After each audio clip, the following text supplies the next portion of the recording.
नमस्कार दोस्तों, मैं हूं आपका दोस्त विजय विद्रोही। आप मुझसे जुड़ चुके हैं, इसके लिए आप सबका तहे दिल से शुक्रिया और अगले 8-10 मिनट में आपसे जुड़े रहने की कोशिश करूंगा। तो दोस्तों, छोटी सी दिल्ली है, 70 विधानसभा सीटें हैं और 11 से ज़्यादा एग्जिट पोल हमारे सामने हैं। 35 साल से मैं जर्नलिज्म में हूं, 1995 से टेलीविज़न चैनलों में काम कर रहा हूं। मैंने इनमें से बहुतों के नाम तक नहीं सुने हैं। जिनके नाम सुने थे वो तो एग्जिट पोल के धंधे से ही शायद अब बाहर हो गए हैं और वो तो अब पोल भी नहीं करते, ना ओपिनियन पोल करते हैं और नए नए ये कुकुर मुत्ते की तरह उगाए हैं। हो सकता है इनमें से कुछ जेन्युइन हो सकता है इन्होंने बहुत अच्छा काम किया हो, उनका वर्क भी अच्छा हो, लेकिन 4-5 बड़ी खामियां नजर आती हैं एग्जिट पोल में। ये जितने भी एग्जिट पोल सामने आए हैं इसमें से 10, 11, 12 हैं छोटे बड़े सब मिलाकर। उसमें से 6-7 बीजेपी को साफ तौर पर जिता रहे हैं, 1-2 सेफ खेल रहे हैं कि बीजेपी भी जीत सकती है, आम आदमी पार्टी भी जीत सकती है, 3-4 कांग्रेस आम आदमी पार्टी को साफ तौर पर जिता रहे हैं, 2-3 ऐसे हैं जो बीजेपी को 60 के आसपास पहुंचा रहे हैं, 2-3 ऐसे हैं जो आम आदमी पार्टी को 50 पार पहुंचा रहे हैं। अब सबसे बड़ी मजेदार बात है कि 70 विधानसभा सीटें हैं। आम आदमी पार्टी को एग्जिट पोल के अनुसार सबसे कम 10 और सबसे ज्यादा 52 सीटें मिल सकती हैं। तो 42 सीटों का फर्क 70 विधानसभा सीटों में। आप बताइए, ये मजाक नहीं है तो क्या है। इसी तरह बीजेपी को एक एग्जिट पोल सिर्फ और सिर्फ 18 सीटें दे रहा है और दूसरा एग्जिट पोल मैक्सिमम बीजेपी को 60 सीटें देता हुआ दिखाई दे रहा है। तो फिर यहां फर्क कितना, 48 सीटों का फर्क। ऐसे कैसे संभव है कि 70 में से बीजेपी एक के अनुसार 60 जीत सकती है, एक के अनुसार 18 जीत सकती है। 70 में से एक के अनुसार आम आदमी पार्टी 50-52 सीटें जीत सकती है, एक के अनुसार सिर्फ 10 पर सिमट सकती है। तो यह गोरखधंधा क्या है?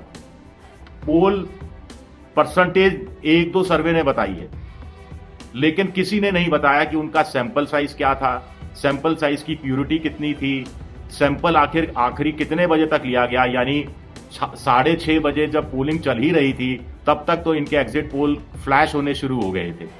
तो स्वाभाविक है कि 2-3 घंटे लगते हैं अगर वाकई में सैंपल उठाया गया है उसको स्टडी करने में, उसको फिर वोट परसेंटेज में बदलने में। फिर वोट परसेंटेज को सीटों में बदलना कोई आसान काम नहीं होता। मैं बताऊंगा, एबीपी न्यूज में हम थे तो सीटों को बदलने में कितना माथापच्ची करनी पड़ती थी। तो इतनी जल्दी तो नहीं हो सकता ये काम। और अगर मान लीजिए आपने 3 बजे की पोल परसेंटेज के आधार पर अपना एग्जिट पोल तैयार किया है तो 3 बजे तक तो 47% ही वोटिंग हुई थी, जबकि अंतिम नतीजा वोटिंग का जो आखिरी आंकड़ा आएगा वो मेरे हिसाब से 65-66% से नीचे नहीं आना चाहिए। तो आपने 20% वोटर को तो ऐसे ही छोड़ दिया। फिर एक बड़ा सवाल उठता है कि जो पोल परसेंटेज बताई गई है उसमें एरर ऑफ मार्जिन 3% से लेकर 5% मोटे तौर पर माना जाता है। अगर हम 3% भी मार्जिन रखें तो एरर ऑफ मार्जिन के तहत आ जाता है पोल परसेंटेज। यानी जैसे एक एग्जिट पोल बता रहा है कि बीजेपी को 46 और आम आदमी पार्टी को 44 और कांग्रेस को 8% वोट मिल सकता है, तो 44% में ±3 मार्जिन, एरर ऑफ मार्जिन देखा जाए तो आम आदमी पार्टी 47 तक जा सकती है और बीजेपी 46 से घटकर 43 तक आ सकती है, 46 से घटकर, या फिर 46 से 49 तक बीजेपी जा सकती है और आम आदमी पार्टी 44 से घटकर 41 तक आ सकती है। तो एरर ऑफ मार्जिन को लेकर भी धांधलियां हैं। कुल मिलाकर ये गड़बड़ झाला क्या चल रहा है, ये बड़ा हैरान करने वाला है। क्या माहौल बंदी है ये?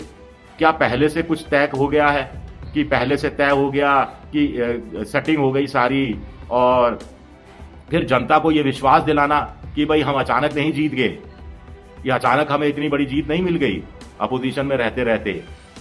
देखिए, एग्जिट पोल वालों ने भी तो यही कहा था जो एग्जैक्ट पोल बता रहा है। क्या ये एक चाल है? सट्टा बाजार को प्रभावित करने की कोशिश है, शेयर बाजार को प्रभावित करने की कोशिश है, वहां कुछ पैसा बनाने की कोशिश है? या ये जो नई नई कंपनियां आ रही हैं इनमें से किसी को लगता होगा कि हमारा एग्जिट पोल तुक्के से या किसी और वजह से सटीक बैठ गया तो हमारी दुकान चल निकलेगी? क्या ये गोरखधंधा चल रहा है? क्या ये घर पर बैठ के बनाया जा रहा है सारा एग्जिट पोल, या वाकई में फील्ड में काम किया गया है? सूचना के अधिकार नियम अगर कानून लागू होता है इन प्राइवेट कंपनियों पर तो सारा पोल जो है वो खुलकर रह जाती, पोल की पोल जो है पोलम पोल हो जाता मामला, अगर ये चीजें सामने आ सकती तो। क्या पॉलिटिकल पार्टियां ने खुद ये कर दिया? अब कल जो एग्जिट पोल आने शुरू हुए, पहले धड़ाधड़ जितने एग्जिट पोल शुरू किया है वो आम आदमी पार्टी के मुकाबले बीजेपी को जिताते हुए नजर आए। फिर अचानक से कुछ एग्जिट पोल आए जो आम आदमी पार्टी को हराते हुए नजर आए, पहले हराते हुए नजर आए, फिर अचानक आम आदमी पार्टी कुछ एग्जिट पोल में जीतती हुई नजर आई। मैं संयोग हो सकता है, इनकी मेहनत हो सकती है, सब कुछ हो सकता है।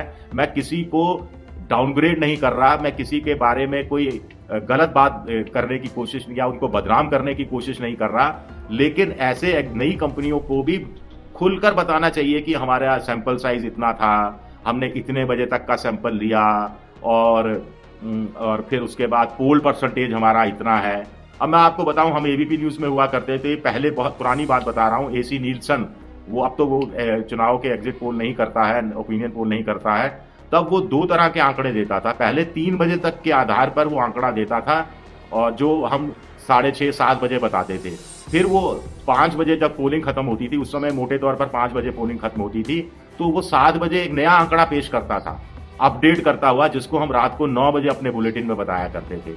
और जितना सैंपल होता था, जितना वोट परसेंटेज कन्वर्ट होता था, वोट परसेंटेज, फिर मैं नाम नहीं लेना चाहता, बेंगलोर में एक बहुत बड़े शख्स थे, अभी भी हैं वो, उनके पास भेजते थे। वो उस पोलिंग परसेंटेज को सीटों में कन्वर्ट करते थे, क्योंकि पोलिंग परसेंटेज तक पहुंचना, अगर आपका एग्जिट पोल ठीक है, ईमानदारी से किया गया है, और यहां अगर मतदाताओं ने भी झूठ नहीं बोला है, 5-10% मतदाता झूठ बोलता है, उसका मार्जिन रखकर चलते हैं एग्जिट पोल वाले, तो आप एग्जैक्ट साइंटिफिक ढंग से पोल परसेंटेज तक पहुंच सकते हैं। लेकिन पोल परसेंटेज को सीटों में कन्वर्ट करना बड़ा गड़बड़ है। ये कोई साइंस नहीं है, ये तुक्केमारी ज्यादा है, थोड़ा अनुभव भी काम आ जाता है कभी कभी, ये बात भी सही है। और छोटी इलाके में, छोटी विधानसभा में, दिल्ली जैसी 70 विधानसभा में, तो पोल परसेंटेज को सीट में कन्वर्ट करना लगभग नामुमकिन है, लगभग नामुमकिन है, असंभव जैसा है। पुराना आंकड़े, पुराना आधार, उसके आधार पर थोड़ा सा आप एक अनुभव के आधार पर एक तस्वीर गढ़ लेते हैं और आप पहुंच जाते हैं उसमें, और कभी कभी आप हिट भी हो जाते हैं, कभी कभी आप पिट भी जाते हैं, वो कहानी अलग है। लेकिन पोल परसेंटेज नहीं है, मेरी मानिए तो जो एग्जिट पोल वाला पोल परसेंटेज नहीं बता रहा, उस तरफ आप देखिए भी मत, और एग्जिट पोल को खिलौनों की तरह लीजिए, थोड़ा मजे ले लीजिए, 8 तारीख की सुबह का इंतजार कीजिए, तब तक तो एग्जैक्ट पोल आ ही जाएगा। लेकिन इस गोरख धंधे पर क्या कोई रोक लगनी चाहिए, कोई रेगुलेटरी बॉडी होनी चाहिए? आखिर लोगों की भावनाओं से खेला जाता है, वोटर जो समर्थक होते हैं अलग अलग पार्टी के, वो बेचैन रहते हैं। और क्या पर्दे के पीछे भी कुछ खेल होता है? क्या कोई पैसे का लेन देन भी होता है, या चुनाव पहले से सेट कर लिया जाता है और लोगों को यकीन आ जाए कि वाकई में जो सेटिंग हुई है वो गड़बड़ी नहीं हुई है, इसलिए एग्जिट पोल के जरिए जनता को आश्वस्त करने की कोशिश की जाती है? देखिए, ये नतीजा भी आ सकता है, ये नतीजा भी संभव है, और उसके बाद वही नतीजा निकल आता है और आप आश्वस्त हो जाते हैं। चुनाव आयोग इस बारे में कुछ कर पाएगा, या पॉलिटिकल पार्टियां जो बहुत स्टूडियो में बैठकर बहुत शोर शराबा करती हैं, एग्जिट पोल को नकार देती हैं, वो क्या संसद के अंदर इस मुद्दे को उठाएंगी? ये भी अपने आप में एक बड़ा सवाल उठता है। शुक्रिया मेरा वीडियो देखने के लिए, बहुत बहुत शुक्रिया।